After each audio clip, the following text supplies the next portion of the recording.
السلام عليكم ورحمة الله وبركاته، ازيكم يا حبايبي عاملين ايه؟ يا رب تكونوا بخير.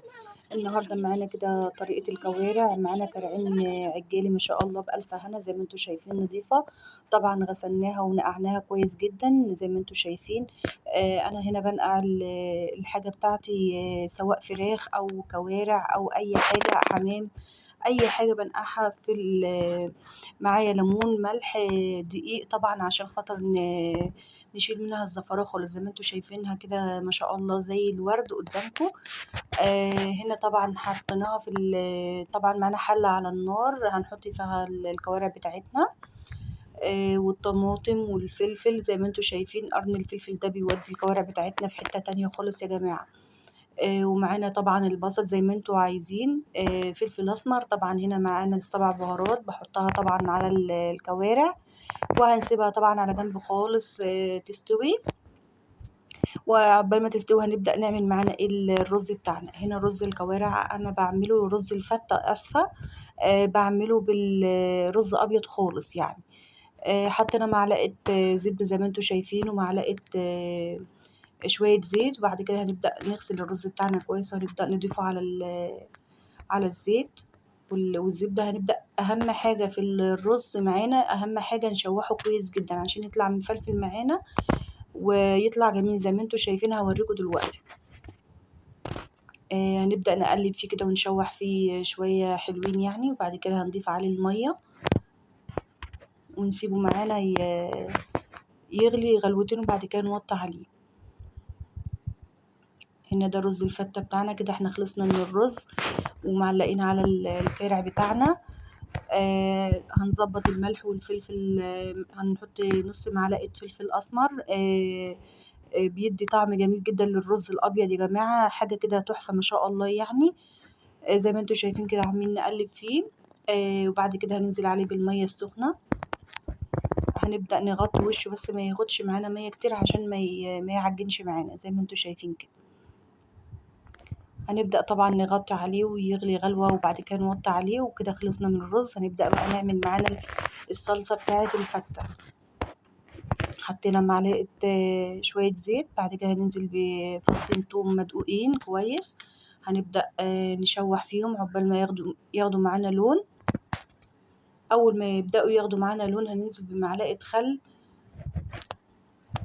هنا الخل في الصلصة بيدي طعم جميل جدا ومش كتير يعني، معلقة واحدة كويسة جدا. أول ما يبدأ ياخد معايا لون هبدأ أنزل عليه بمعلقة خل. معانا طبعا نص كيلو طماطم أنا مصفية كويس، عصرته وصفيته كويس. هننزل بعد ما ننزل بالخل هننزل بالطماطم بتاعتنا. هنا أنا غيرت شكل غيرت الحلة عشان الكارع بتاعنا كان ما شاء الله كبير على الحلة كانت صغيرة، فأنا غيرت الحلة يعني. هنظبط طبعا التوابل بتاعتنا، هنحط فلفل أسمر، هنحط كمون، هنحط ملح، من كل حاجة معلقة صغيرة زي ما انتوا شايفين كده، معلقة بابريكا. وهنبدأ نسيبها بقى تغلي مع نفسها خالص ونبدأ نشوف اللي بعده.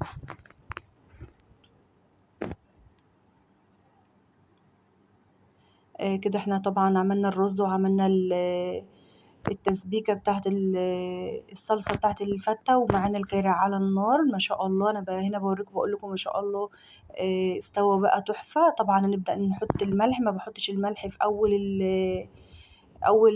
ما ببدأ اسوي يعني، انا بحط الملح في الاخر خالص. اول ما يستوي ابدأ احط الملح بتاعي. الملح بيأخر السوا بتاعت اللحمة او الفراخ او اي حاجة بتاخد وقت يعني لما بتحطي عليها ملح. هنا هنعمل طبعا طشة كده جميلة للفتة، هتشوفوها دلوقتي جميلة جدا، اعتمدوها يا جماعة ما شاء الله حلوة جدا. طبعا معانا فصين توم مدقوقين كويس جدا. هنبدأ أول ما ياخدوا معايا اللون هبدأ أنزل برضو بالخل بتاعي، بس هنا هنزود الخل شوية.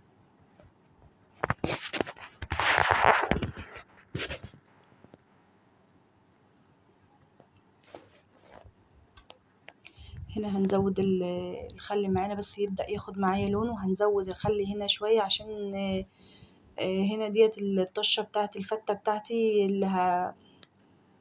اللي هرشها عليها يعني.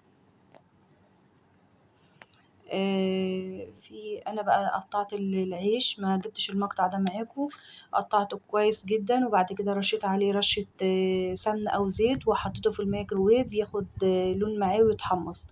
هنا التوم اتحمر معايا، هبدأ انزل بالخل، معلقتين كبشتين شوربة كده من الكوارع بتاعتي. زي ما انتوا شايفين ما شاء الله جميلة جدا الشوربة، دسمة وجميلة. هنبدأ ننزل بكبشتين حلوين كده.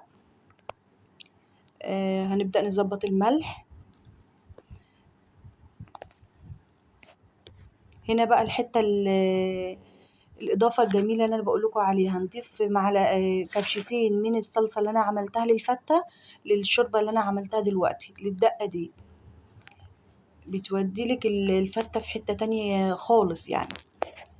انا هنا الكوارع بتاعتي استوت. انا بخلي الكوارع ما بحطهاش بالعظم بتاعها يا جماعه، انا هنا خليت الكوارع خالص وفي طاجن زي ما انتوا شايفين كده، وبدات انزل بالصلصه عليها. اهم حاجه تكوني ضامنه ان هي استوت كويس جدا. هبدا ادخلها زي ما انتوا شايفين كده، هدخلها الميكروويف. يا دوب هي مستويه هتاخد بس وش من فوق وهتبقى شكلها، هوريكم شكلها دلوقتي. هنا العيش المتحمص، هبدا بقى اعمل الفته بتاعتي زي ما انتوا شايفين كده. الطشه اللي انا عملتها معاكم يا جماعه هبدا انزل بيها على العيش بتاعنا، حاجه كده ما شاء الله بتودي الفته في حته تانية. بس جربوها وان شاء الله مش هتندموا. مع كبشه مغرفه الصلصه على الشوربه بتخلي الطعم جميل جدا، وبتدي العيش ما شاء الله بتخليه طري وجميل جدا. زي ما انتوا شايفين الرز ما شاء الله مفلفل وجميل. هبدأ طبعا زي ما انتوا شايفين كده هعمل طاجنين حلوين فتة. طبعا بألف هنا اللي أكل. هنبدأ نسوي الرز بتاعنا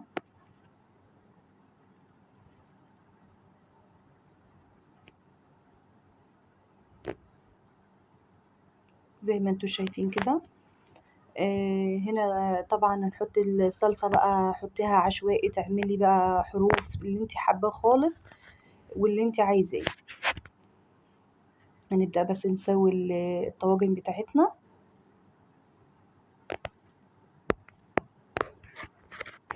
الصلصة اللي انا كنت عاملاها معاكم ضفت منها على الكوارع عشان تخش الفرن معايا، وهضيف منها على على طاجن الفتة.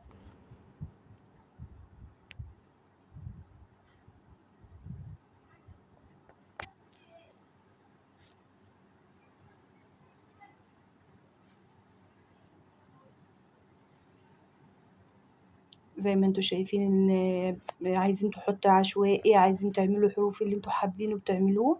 اهم حاجة يكون الطعم ظابط معاكم، يبقى جميل معاكم زي ما انتوا شايفين كده.